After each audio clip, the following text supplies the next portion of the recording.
इंसान के बच्चे की परवरिश सबसे मुश्किल काम है। बच्चा पैदा होते ही माँ का दूध पीना शुरू कर देता है और जब वो 4 महीने का होता है तो आप महसूस करती हैं कि आहिस्ता आहिस्ता उसका इंटरेस्ट दूध में कम होता जा रहा है, लेकिन उसको डेवलपमेंट के लिए ज्यादा ग़िज़ा की जरूरत होती है। ऐसे स्टेज में हम उसको वीनिंग स्टार्ट करते हैं, यानी कि सेमी सॉलिड या सेमी लिक्विड फूड्स का स्टार्ट करवाते हैं। आज की वीडियो में हम आपको ऐसी 10 सेहत बख्श ग़िज़ाओं का इस्तेमाल बताएंगे जिसको खाकर आपके बच्चे की सेहत बेहतर हो जाएगी और वो अपने डेवलपमेंटल माइल्स को पूरा कर लेगा। लेकिन उससे पहले अस्सलाम वालेकुम, मैं हूँ Sitara Nayab and welcome to my channel mother's guide.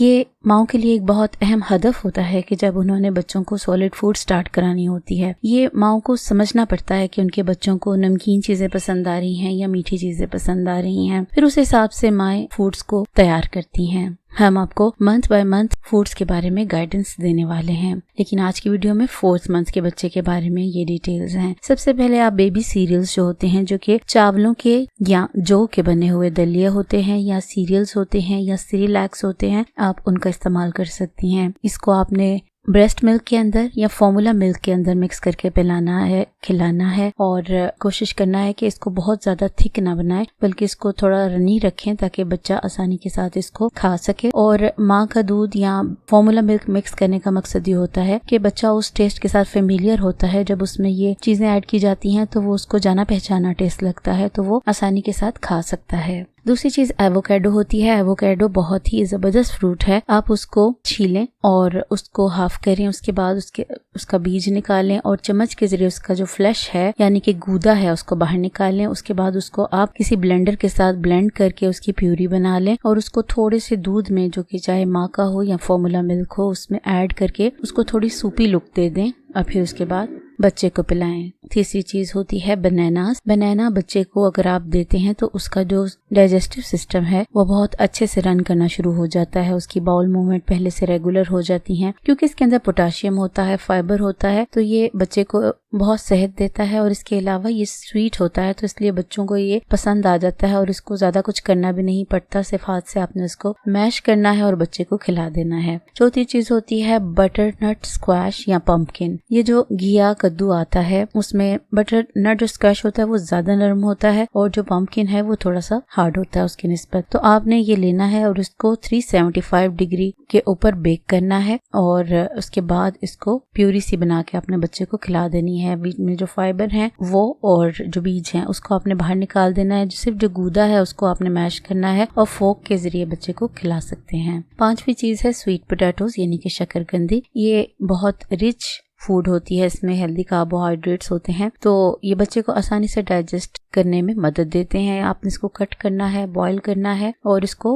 Mash करके या आपने दूध में मिक्स कर लेना है या आपने थोड़ा सा बॉइल्ड वाटर या प्योर वाटर यूज कर लेना है। उसके अंदर आपने मिक्स करके इसकी प्यूरी से बना के बच्चे को खिला देनी है। फिर कैरेट्स आ जाती हैं। कैरेट्स में आपको पता है विटामिन ए होता है, ये खून बनाता है और बच्चे की ग्रोथ और दिमाग के लिए भी अच्छा होता है। आपने इसको कट करना है, इसके स्लाइसेस करने हैं और उसको 375 डिग्री पे बेक कर लेना है आधा घंटे के लिए और उसके बाद इसको मैश करके बच्चे को खिला देना है। अगर आपके पास बेकिंग की सहूलत नहीं है तो आप इसको वैसे भी बॉईल कर सकती हैं। 7वीं चीज होती है एप्पल्स। एप्पल्स आपने देने से पहले एक दफा डॉक्टर को पूछ लेना है, क्योंकि इसके अंदर आयरन होता है और आपने क्या करना है, इसके पीसेस कर लेने हैं, इसको बॉईल या स्टीम कर लेना है। लेकिन याद रखें कि इतना ज्यादा बॉईल नहीं करना कि इसके जो बेसिक न्यूट्रिएंट्स हैं वो कहीं बह ना जाएं, जाया ना हो जाएं, बल्कि आपने कोशिश करनी है इसको थोड़ा बॉईल करें, बाकी ब्लेंड कर लें और फिर इसको बच्चे को खिला दें, तो ये बच्चे को बहुत हेल्थ देते हैं। 8वीं चीज होती है पीर यानी कि नाशपाती। ये बच्चों के लिए बहुत सेफ फूड होती है। इससे बच्चों की जो टमी है उसमें जो एसिडिटी है वो कम हो जाती है और बच्चे का जो स्टमक है वो अल्कलाइन हो जाता है और इस तरह वो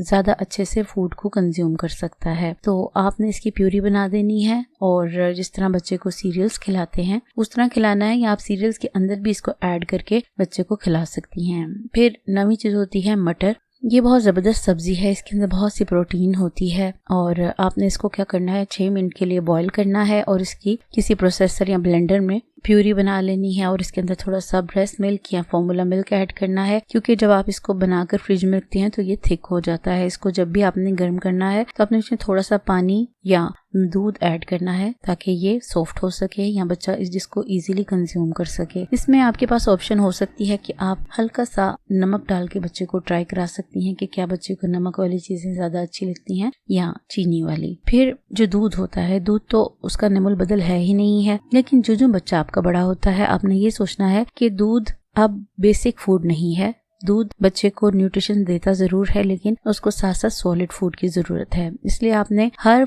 खाने के बाद बच्चे को दूध देना है। माएँ ये गलती करती हैं कि वो बच्चे को खाने से पहले दूध दे देती हैं, तो फिर बच्चे का पेट भर जाता है और वो कुछ भी नहीं खाता। अगर आप चाहती हैं कि आपका बच्चा वीनिंग स्टार्ट करे तो कोशिश करें कि 2 घंटे का गैप हो जाए दूध पिलाने के बाद, तो फिर आप बच्चे को कुछ खिलाएं। जब तक वो चाहे आधा चम्मच ही कोई फूड खा ना ले तब तक दूध ना पिलाएं। ऐसे करने से बच्चा दूध भी पिएगा और वो खाएगा भी। अदरवाइज अगर माएँ पहले दूध पिला देंगी तो बच्चा सॉलिड फूड्स की तरफ नहीं आएगा और फिर आप लोग कहेंगे कि हमारा बच्चा कुछ खाता नहीं है। अगर ये वीडियो अच्छी लगी हो तो इसको उन बहनों के साथ जरूर शेयर करें जिनके बच्चे छोटे हैं और उनको समझ नहीं आती कि उनको किस तरह से खिलाना पिलाना स्टार्ट करना है। मेरा मकसद आप लोग को नॉलेज देना है। आप लोग मेरी इसमें हेल्प किया करें, इसको दूसरी बहनों तक पहुंचाया करें। शुक्रिया।